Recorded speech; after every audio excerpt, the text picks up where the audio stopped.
I'm going through. Praise God. Alabado Dios, alabado Dios.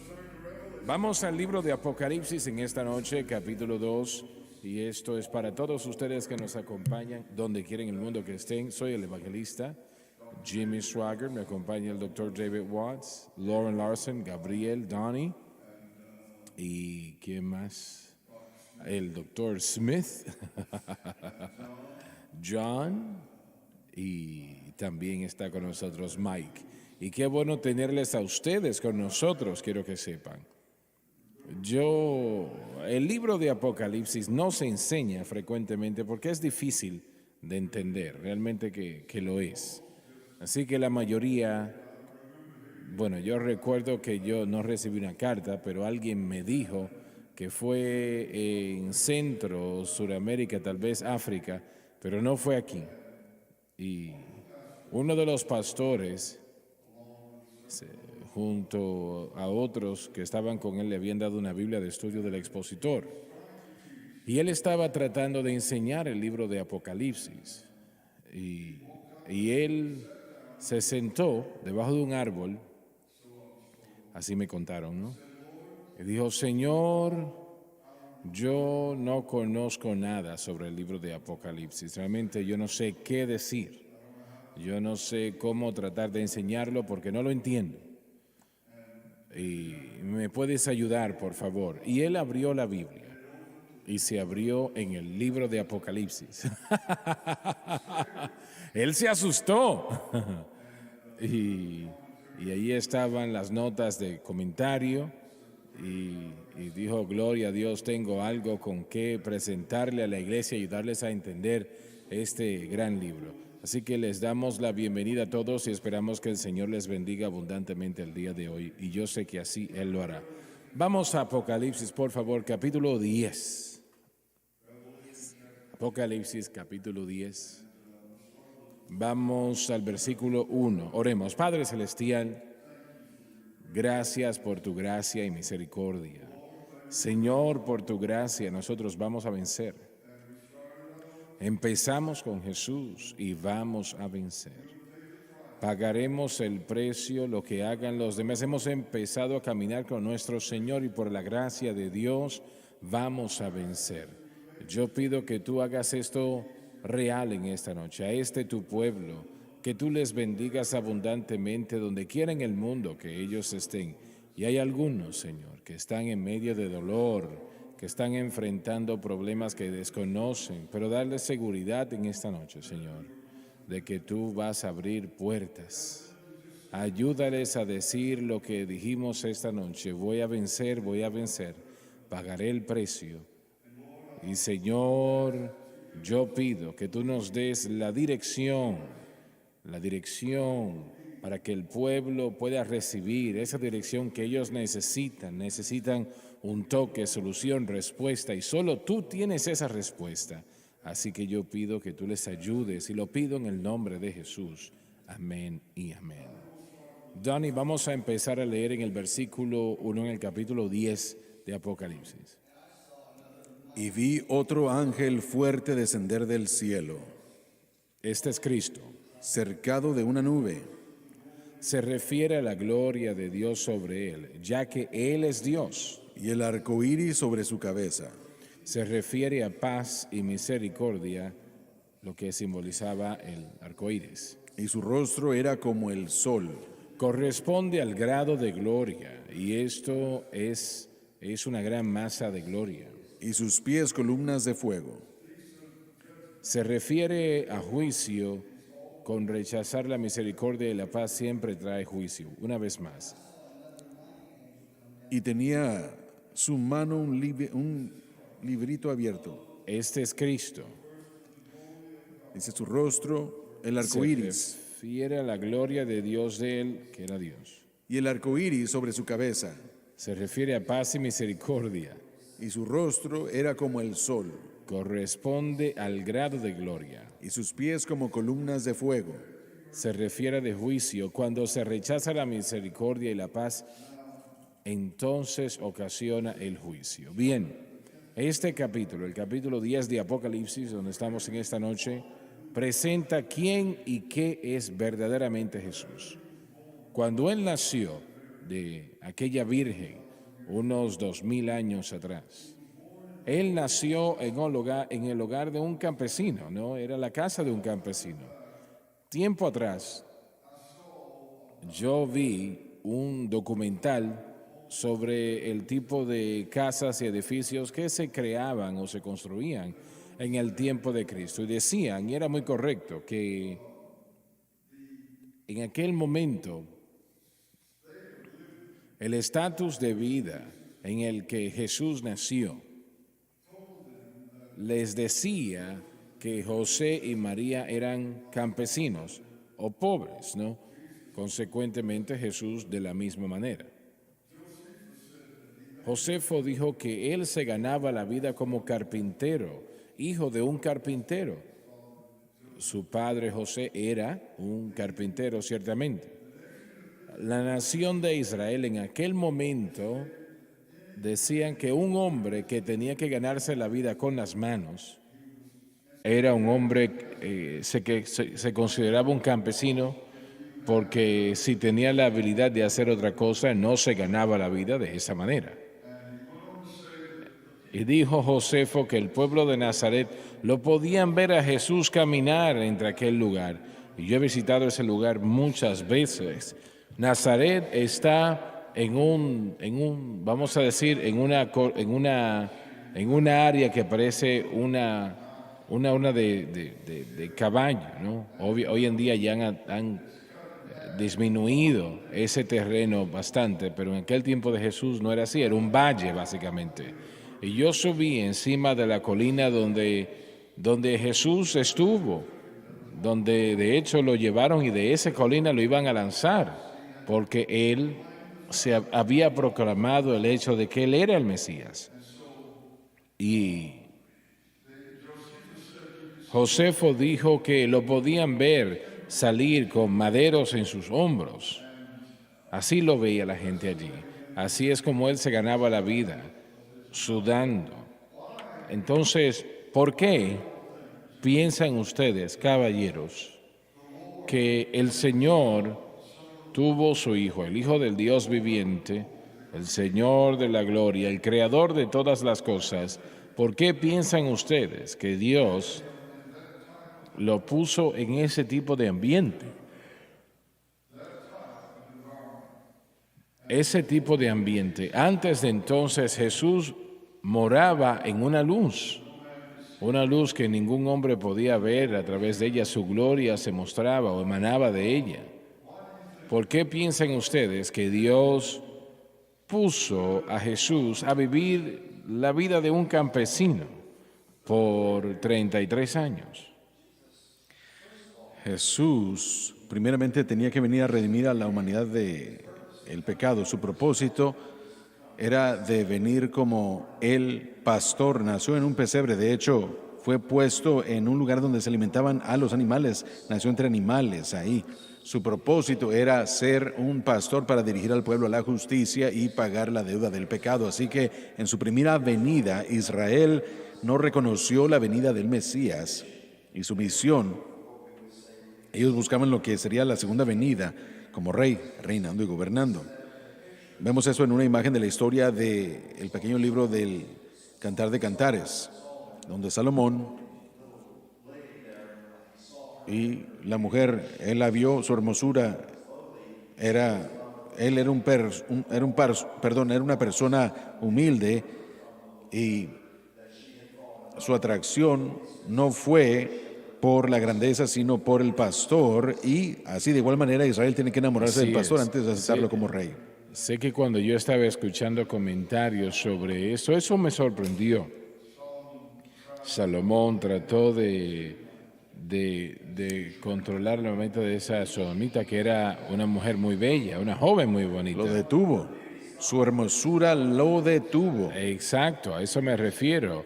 Él hasta la envió, la mandó a buscar, ¿no? En una ocasión, y trató en varias ocasiones, y pensé yo, Señor, pero ¿por qué ambos estos hombres, Salomón y el pastor, son tipos de Cristo?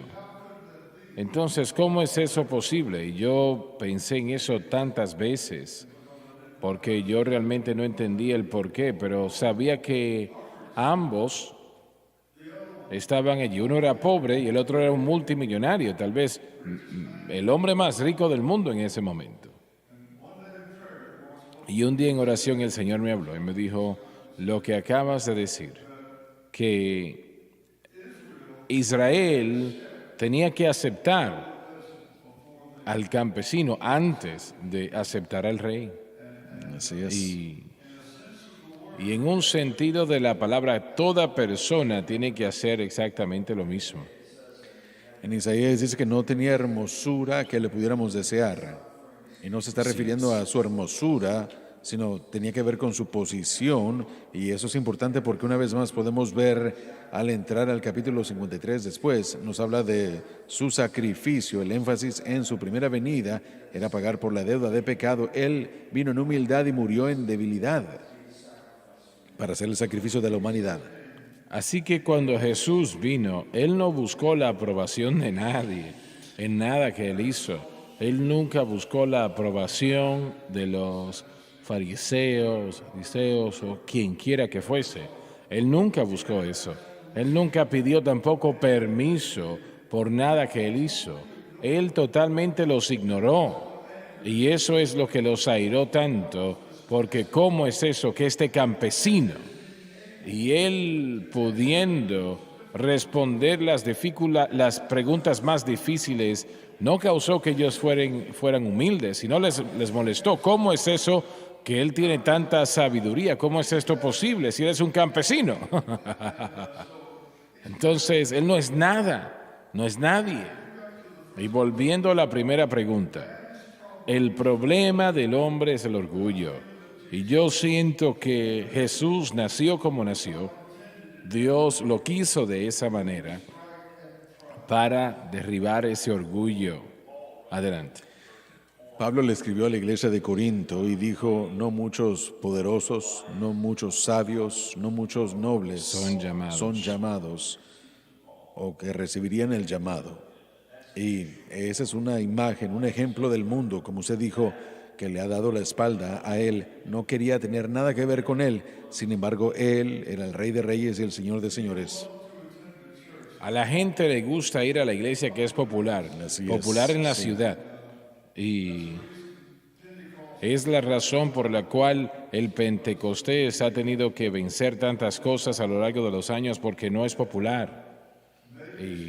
Y tal vez es más popular ahora de lo que jamás ha sido, pero no estoy tan seguro de que sea eso un halago, porque yo sé que, bueno, yo por ejemplo pasé por una iglesia en Dallas, Texas, que no voy a mencionar el nombre, y el pastor que estaba conmigo, un pastor muy, muy rico, un contratista, había visitado su iglesia, pero él dejó de ir a la iglesia personal y se hizo miembro de esta iglesia en particular. La acababan de renovar y costó $75 millones lo que hicieron. Le pregunté, ¿y por qué se fue de su iglesia? Antes de responder, le dije, ¿por qué él piensa que es más popular ir a esa nueva iglesia que la suya? Y él respondió, exactamente así es. Y el hombre le gusta eso que es aceptable por un grupo grande de personas. Tener cuidado cuando el mundo hable bien de uno. Exactamente. Bien. Hermano Sager, si me permite regresar un poco a la actitud de siervo que vemos en Cristo. Cuando Él llegó, la gente lo llamaba campesino y eso no le molestaba a Él. En Juan 13 dice, Jesús, sabiendo que el hombre le había dado todo en sus manos y que Él venía de Dios, vino a Dios, Él se levantó a la cena, Él fue y le lavó los pies a los discípulos. Ahora, si hubiera alguien menor a los carpinteros, serían los pescadores, Así tratando es. y trabajando con peces y pescados y olores feos y así. Aún así, Cristo se levantó, tomó agua y le lavó los pies. Y cuando uno sabe quién es en Cristo, no importa qué es lo que la gente nos llame, no importa si ellos nos quieren o no, si ellos se burlan de uno o no, si nos ven con desdeño o no. Y Jesús estaba completamente confiado de quién él era. Y él llegó como siervo, nació como rey, pero vino a servir. Y ese es nuestro Cristo. Él estaba vestido con una nube de gloria. Y un arco iris estaba en su cabeza, y su rostro era como el sol, y sus pies como de fuego. Yo quiero que usted sepa que estamos hablando de algo poderoso. Aún, mire, usted no tiene ni siquiera una idea de lo que es la realidad de esto al leer las palabras, ¿no? Pero la gloria de Él la vamos a ver cuando lleguemos a la gloria.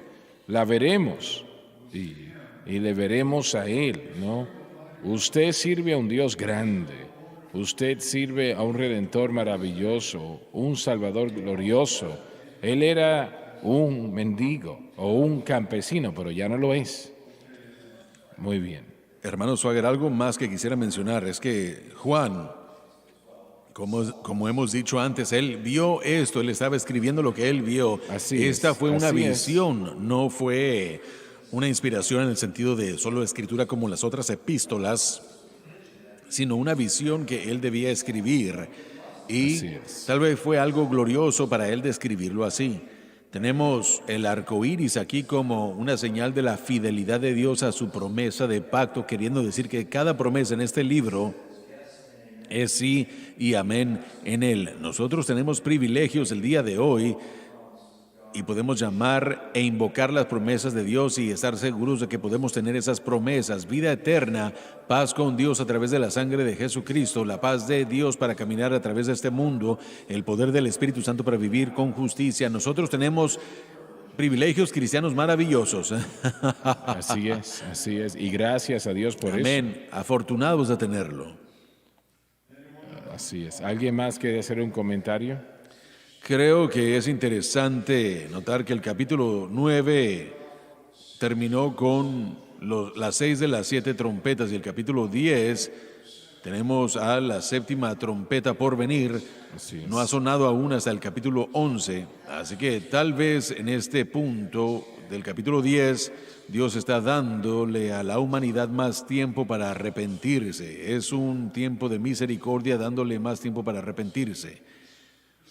Es algo muy interesante para mí porque, bueno, la 7ª trompeta, que es la última, y creo que Dios, cuando hablamos del arco iris y la paz y la misericordia, el tema parece ser un tema de misericordia y de otorgar gracia y que la gente tenga más tiempo para arrepentirse.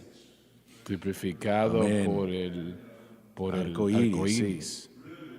Y realmente, el capítulo 10 de Apocalipsis, yo creo que personalmente es Dios mostrándole al mundo a través de Juan el Revelador, porque él lo escribió como Michael o John lo mencionó, quién realmente él es.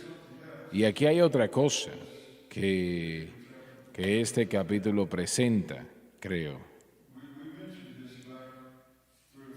Mencionamos esto 3 o 4 servicios atrás, pero hay hombres que se han preguntado y las oraciones de los santos han subido al cielo del por qué el Señor, que es el creador de todas las cosas, que es todopoderoso, no solamente poderoso, sino todopoderoso. Quiere decir que puede hacer cualquier cosa, no hay nada que esté fuera de su alcance. ¿Y por qué Él ha permitido que Satanás tenga esta latitud todo este tiempo, cuando Él tiene el poder para detenerlo en un momento? Y en este libro, en este capítulo en particular, yo creo que el Espíritu Santo nos está diciendo que Él está a punto de resolver esta situación. Él está a punto de mostrarle a Satanás quién es el jefe. Muy bien. Y vamos al versículo 2, por favor, Donnie. Y tenía en su mano un librito abierto. Proclama el mismo libro de Apocalipsis capítulo 5, pero aquí está abierto. Y de hecho, Él es el mismo quien lo abrió. Y puso su pie derecho sobre el mar y el izquierdo sobre la tierra. Este capítulo 5 nos indica cuál es este libro. En este libro se resalta todas las cosas que van a suceder en este planeta, en este mundo. Y Allí en el libro de Apocalipsis lo dice y nos muestra quién es Jesús y que Él está a punto de atender la situación. Damas y caballeros, personalmente creo que nosotros estamos más cerca al final de lo que nos damos cuenta. Yo creo que estamos muy cerca de los tiempos finales en lo que tiene que ver con el arrebatamiento de la iglesia y la gran tribulación y la segunda venida del Señor y la edad del reino, etcétera, etcétera. Nosotros estamos muy cerca y aún, y no digo esto con gozo, pero yo temo que la iglesia está en peor condición hoy día de lo que tal vez jamás ha estado en toda su historia. Hermano Swagger, hemos visto la reforma de la geografía y de países desde la Primera Guerra Mundial. Repite eso otra vez. Hemos visto y hemos atestiguado desde la Primera Guerra Mundial el restablecimiento y la división de países en el mundo como lo que nunca habíamos visto antes, lo que sucedió en el Oriente Medio después de la Primera Guerra Mundial. Disculpa, pero Israel no salió de esa situación. A Israel se le dio a través de la declaración Balfour una porción de tierra que era lo que consiste en el día de hoy como la nación de Israel, parte del sur de Siria, el Líbano, pero no se les otorgó eso y parte de esa tierra fueron divididas y se formaron la parte de la nación que era Transjordania antes, que hoy es Jordania, y también Irak. También nos preguntamos muchos en cuanto al significado de Afganistán en los tiempos finales. En Ezequiel capítulo 38 podemos ver el término Magog. Cuando nos fijamos en el mapa topográfico de aquel entonces en el que Ezequiel lo escribió, Magog consistía del área de tierra en el que incluye el país de Afganistán. Así que Gog y Magog consisten de esa parte del noreste que está alrededor de Israel, que es parte de aquellos que van a venir y atacar a Israel, y creemos que en la batalla del Armagedón. La escena se está preparando, la escena se está poniendo lista, alistándose para el anticristo, y todo esto juega un papel muy importante porque jamás en la historia antes ninguna de estas naciones han sido confederadas o se han aliado una con otra, pero sí sabemos una cosa, que estas naciones no quieren a Israel, y parte de esto es por la causa de dos pensamientos, el comunismo y también, más en particular, el Islam. Así es. No me parece que nuestros líderes realmente entienden la religión del Islam. No, señor. No me parece que la entienden. Y creen que con la diplomacia y mostrándoles que queremos ser amigos, no entienden que nos odian y ese odio no va a cambiar. ¿Usted piensa que hubiéramos aprendido una lección en 1979 cuando el gobierno destronó al Shah y pusieron al gran Khomeini y le llamó él a Israel la gran Satanás y a Estados Unidos la pequeña Satanás? ¿Creen que vamos a hacer la misma cosa con la misma ideología del talibán? No. Adelante la última parte del versículo 2, por favor, Donnie. Y puso su pie derecho sobre el mar y el izquierdo sobre la tierra. Indica dominio, lo que significa que la justicia prevalecerá finalmente en esta tierra. Ahora Jesús poniendo su pie derecho sobre la tierra y el pie derecho sobre la mar, quiere decir que Él lo creó y lo va a retomar. Satanás no tendrá más parte en ello, eso sucederá en poco tiempo. Por eso dije momentos atrás que nosotros estamos más cerca del fin de lo que nos damos cuenta. Y me pregunto, viéndonos por la televisión, por ejemplo, ¿cuántos pueden decir ciertamente que conozco al Señor y estoy tratando lo mejor que puedo de acercarme más a Él? ¿Qué tal eso?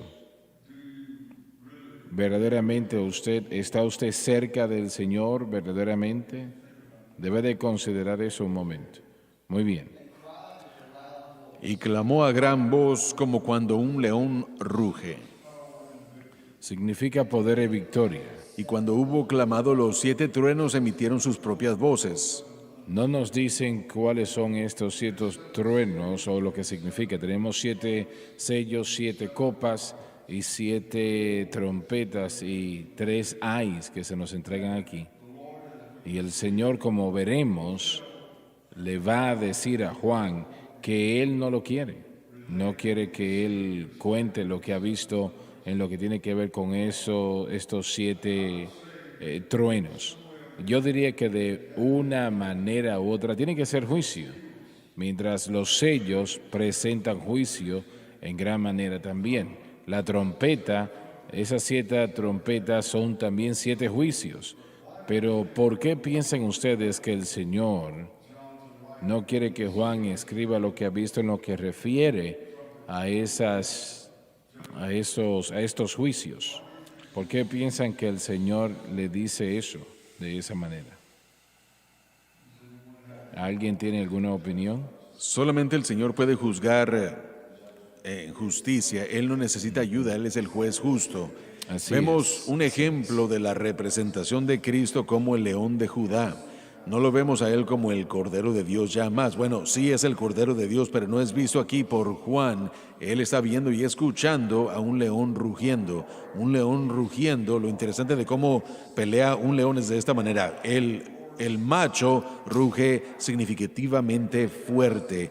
Y lo que esto hace es atemorizar a la presa, y la presa corre en oposición o en dirección opuesta. Lo que sucede es que la leona o las leonas no vistas de repente atacan y se apoderan y matan y destrozan. Pero los leones, su rugido es atemorizante, tenebroso. Si uno corre al rugir, el león macho no será tan maligno como las leonas. Pero bueno, de cualquier manera estamos viendo el juicio del mundo y de una gente que ha rechazado el camino de Dios, el capítulo 10, como dijo el hermano,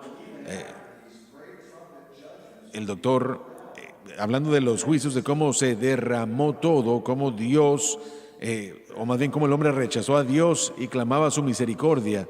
Lamentablemente no hay nada para ellos si no aceptan la misericordia de Dios. Pero esos 7 truenos representan algo. Claro que sí. Y Dios, por alguna razón, no quería que la humanidad viese lo que era.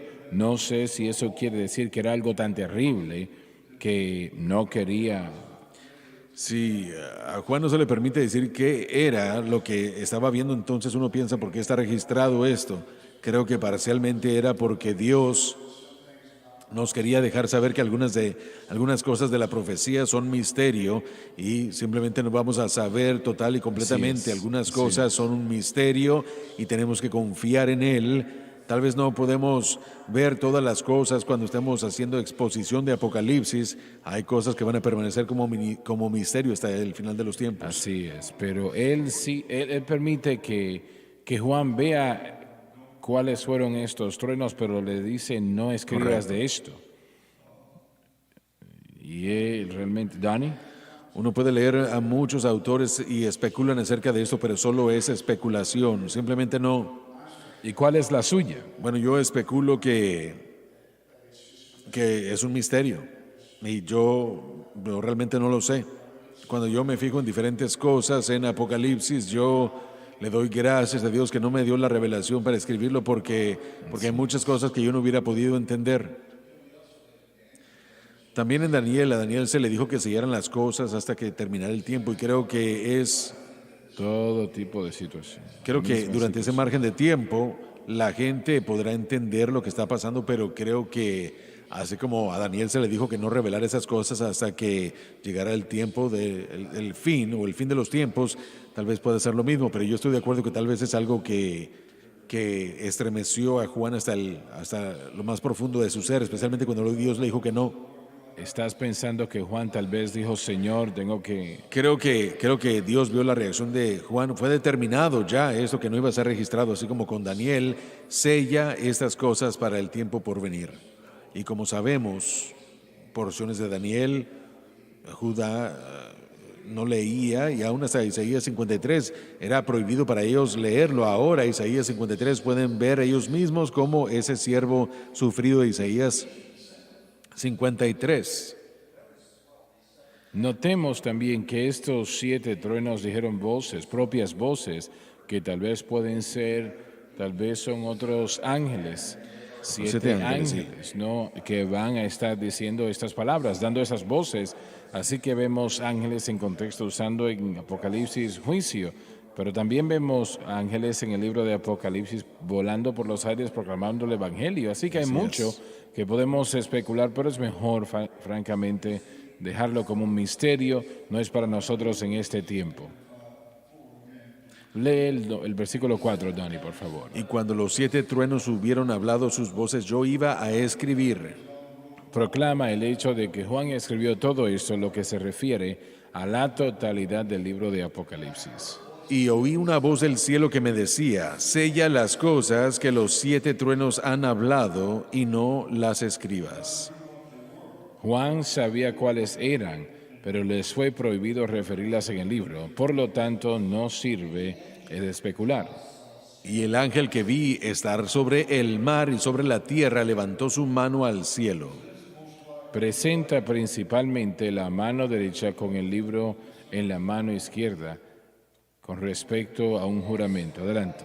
Y juró por el que vive para siempre jamás, que ha creado el cielo y las cosas que están en él, y la tierra y las cosas que están en ella, y el mar y las cosas que están en él. Proclama el hecho de que el mundo le pertenece a Dios por virtud de que Él es su creador. Que el tiempo no será más.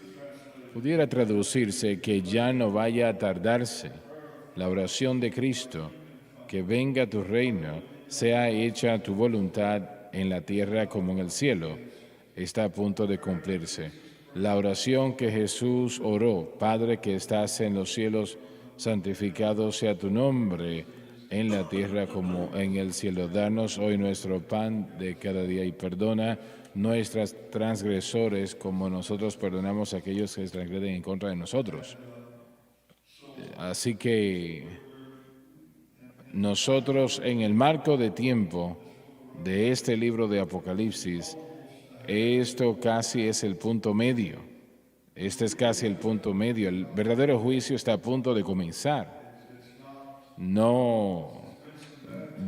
Han pasado tiempos desagradables y así será en la primera parte de la gran tribulación, pero la segunda parte será horrible, peor de lo que nuestra mente puede entender.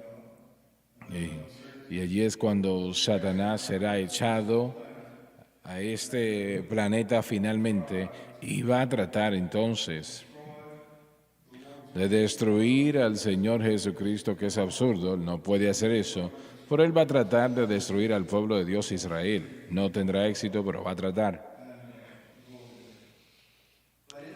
Pero en los días de la voz del séptimo ángel, cuando él esté a punto de tocar la trompeta, Declara el principio de la última mitad de la gran tribulación, la cual será peor que nunca. también el misterio de Dios será consumado. Este misterio corresponde a la razón por la cual Dios ha permitido que Satanás siga con su reino sobre la tierra durante estos miles de años. Como él lo anunció a sus siervos los profetas. Y como mencionamos en la primera parte de la enseñanza del día de hoy, todos nosotros nos preguntamos por qué Dios ha permitido que Satanás continúe de la manera como lo ha hecho. ¿Por qué?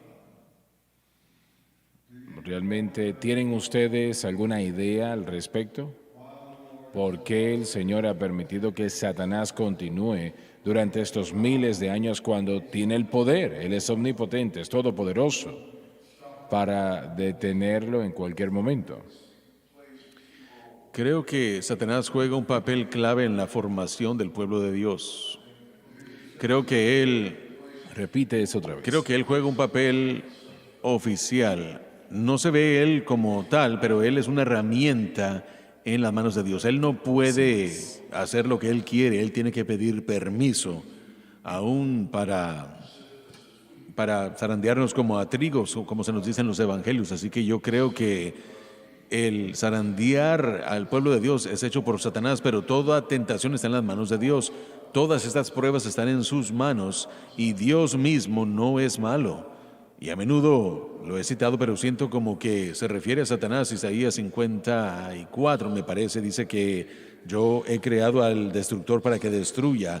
Satanás mata, hurta y destruye, pero él, una vez más, es un siervo, es un esclavo de Dios. Dios está a cargo de todo. Él no Así puede es. hacer lo que él quiere. Solamente puede hacer lo que Dios le permite. Especialmente cuando se trata del pueblo de Dios. Así que en la formación del plan de redención de Dios, el antagonista tiene que existir y ese es Satanás y Dios lo permite y aún hasta lo ordenó. Así que él no, como les dije, no es un agente libre. Pero estás diciendo entonces que él entra en el aspecto de la consagración de la iglesia. Correcto, Y el Hijo de absolutamente, Dios. absolutamente, 100%.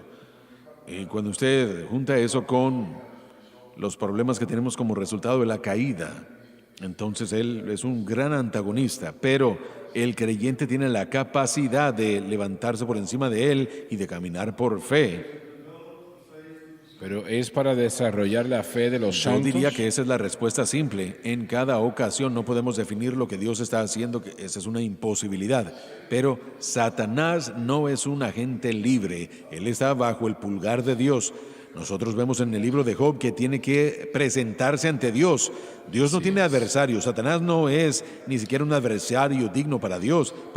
Pedro dice que es nuestro adversario, así que una vez más, la mejor manera de poder decirlo es que Él es una herramienta, Él es una entidad, un ser que le ha faltado el respeto a Dios y que, bueno, aunque Satanás piensa que Él ha tenido la victoria, Dios aún está en control y lo usa como a Él le place, por eso es que Él existe. Bien, pero ¿cómo el enemigo piensa entonces que tiene la capacidad de cambiar los planes de Dios y ganar el conflicto? Él siempre ha querido eso, que no, desde su caída. Eso es lo que él piensa, está engañado. Desde su caída, él dijo, yo ascenderé al Altísimo, al lugar, al Así monte es. altísimo. Él lo creía y eso causó que él cayera. Estás diciendo que todavía es así. Él aún lo sigue creyendo, pero como les dije, él honestamente es una herramienta en las manos de Dios. Dios no va a destruir, él nunca va a matar, pero él sí permitirá que Satanás lo haga. Lo he dicho muchas veces, Satanás va a tratar de que usted crea una Exacto. mentira. Él es muy bueno en eso. Y él le va a decir que usted va a morir de cáncer. Si él pudiese hacer eso, ya lo hubiese hecho. Correcto, sí. Le hubiese matado si Así hubiese es. podido. Le dice, Sí. va a estar en bancarrota. Si fuese posible, ya hubiese sucedido. Él acusa a Dios, a Dios no le importa su vida, y después él nos acusa con Dios. Ellos no le van a servir a usted. Sí. Este es su papel, Buen pensamiento y él es ese. muy bueno en eso, ¿verdad? Él es muy bueno en lo que él hace. Este Parte. es un gran misterio. ¿Por qué Dios realmente le da al hombre el libre albedrío de rebelarse en contra de él? ¿O Satanás tener la habilidad de rebelarse en contra de él? Esa es la respuesta, ¿no? Y se entenderá en el por qué. ¿Por qué Dios permite que el hombre se rebele? Yo creo que en su soberanía nos da ese libre albedrío. Y qué bueno que así es, ¿no? Ya para terminar, yo quisiera decir algo al respecto de esto, este misterio de Dios, por qué Él ha permitido todas estas cosas. Yo creo que el tiempo, Dios tiene un tiempo para todo. Eso es verdad. Y el tiempo de Dios es más importante que de lo que nos damos cuenta y de lo que entendemos. Pero cuando nos fijamos en la manera como la Biblia, Disculpa, pero eso cabe dentro de Exacto. todo lo que va a suceder. cuando uno lee la Biblia, si usted niega la dispensación, la Biblia es un gran rompecabezas que la gente trata de armar. Pero si usted entiende la dispensación al así como tratamos de presentarlo hace unas semanas, la Biblia cabe bien. Dios tiene periodos de tiempo específicos. Así es. Yo creo eso. Y tenemos que entenderlo, aunque nosotros no entendemos todas las razones, Él sí. Y el tiempo está en sus manos. Pero su tiempo, cuando sea su tiempo, solo piensen en todos los tiempos de la Biblia. Dios se movió sobre Abraham y ese fue un tiempo.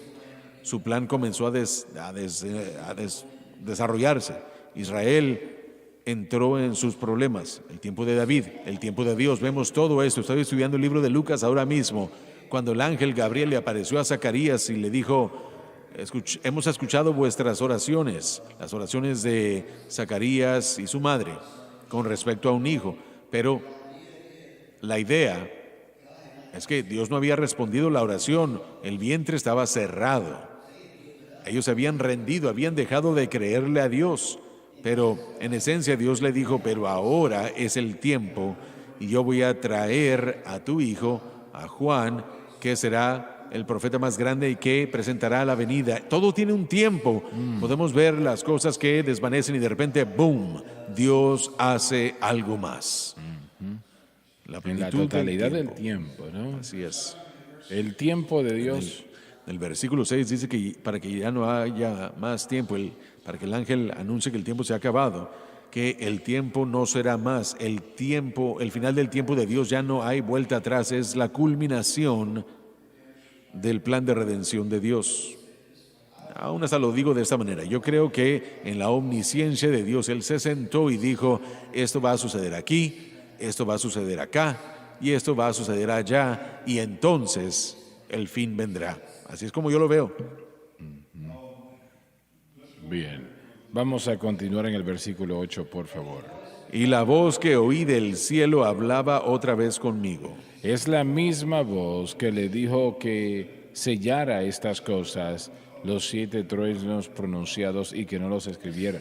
Y decía, ve y toma el librito abierto de la mano del ángel, Cristo. que está sobre el mar y sobre la tierra. Expresa la tercera vez que Cristo es presentado en su función de dominio, lo que garantiza la certeza de dicha acción. Y esto quiere decir que el mundo es mío, la mar es mía y la tierra es mía, todo es mío y Él es el creador. Adelante. Y fui al ángel, Cristo. diciéndole que me diera el librito. Se refiere, como se mencionó, al mismo libro mencionado en el capítulo 5. Y él me dijo, toma y trágalo. Presenta ese lenguaje idiomático, lo que significa digerir su contenido. Y él te hará amargar tu vientre, pero en tu boca será dulce como la miel. La palabra de Dios siempre es dulce, pero en este caso se refiere a juicio. Por lo tanto, será amarga en el vientre, como todo juicio es amargo. Y tomé el librito de la mano del ángel y lo devoré. Él dirigió su contenido. Y era dulce en mi boca como la miel, y cuando lo hube devorado se amargó el vientre. Indica el juicio que vendría. Corresponde a la última mitad de la gran tribulación, que será peor. Y él, Cristo, me dice, necesario es que otra vez profetices a muchos pueblos y naciones y lenguas y reyes. Jesús le está diciendo a Juan que la posesión o la postura que ha tomado, un pie sobre la mar y el otro sobre la tierra, no prueba que tomaría posesión de la tierra en ese momento. Esto no ocurrirá hasta 3 años y medio después. En consecuencia, Juan tiene que continuar profetizando, lo cual es la segunda mitad del libro de Apocalipsis. Y bueno, mientras más vamos avanzando en los próximos miércoles, mientras estamos en el capítulo 11 de Apocalipsis, allí vamos a ver lo que el Señor va a permitir que Satanás haga. Será entregado a nosotros en estos versículos. Vamos a ponernos de pie, por favor. Sing grace, how sweet the sound that saved a wretch like me.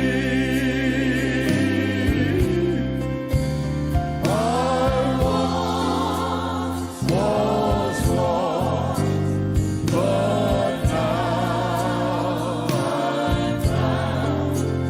Was blind, but now I see.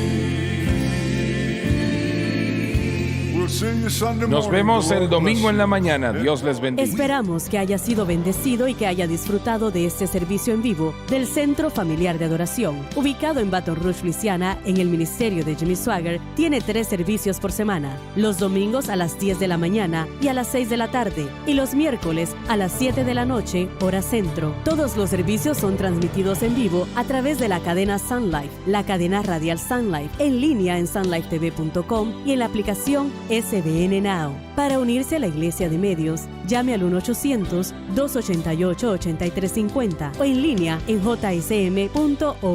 Estos servicios son producidos por SBN.